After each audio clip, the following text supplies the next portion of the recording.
Hello mga mima! Tara, gawa naman tayo ng cheesy chicken potato balls. First step is pinakuluan ko nga muna yung patatas hanggang sa lumambot at pagkatapos i-smash mo lang ito. Mas okay kung may potato masher ka para mas durog at madali lang. Wala kasi ako kaya tinudurog yung ginamit ko. At habang nagpapakulo nga ako ng manok ay inihanda ko na nga rin itong mga ingredients na gagamitin ko.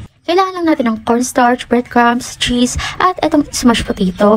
Nung malamig na nga yung manok, ay hinimay ko na nga ito. Tinimplahan ko nga lang ng paminta at asin. Nasa sa inyo kung anong pampalasa pa ang i-add nyo. Pero kasi ayoko nang masyadong maalat talaga. Kaya konti na lang din yung nilagay kong asin. Nilagyan ko nga ng egg para mas madaling ihulma. Napanood ko nga lang din to, kaya lang yung nagawa ko ay mas madami yung manok. I-mix mo lang ito at ilagay mo yung cheese sa gitna at pagkatapos ay bilugin mo na. Sinote ko nga lang pala to sa cornstarch. Sumunod naman yung nilagay ko sa egg. At lastly ay sa breadcrumbs. At eto na nga yung mga nagawa ko. Parang sinukat, no?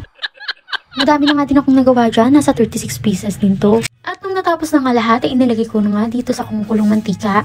Bantayan nyo lang kasi baka masunog. At kapag nag-golden brown na nga yung color, ay pwede na yan. Kung nag-iisip nga kayo ng mga baon ng kids sa school, ay pwedeng isama to sa menu nyo. So far is nagustuhan naman to ni Ate Sia. Gumawa pa nga daw ako ng madami.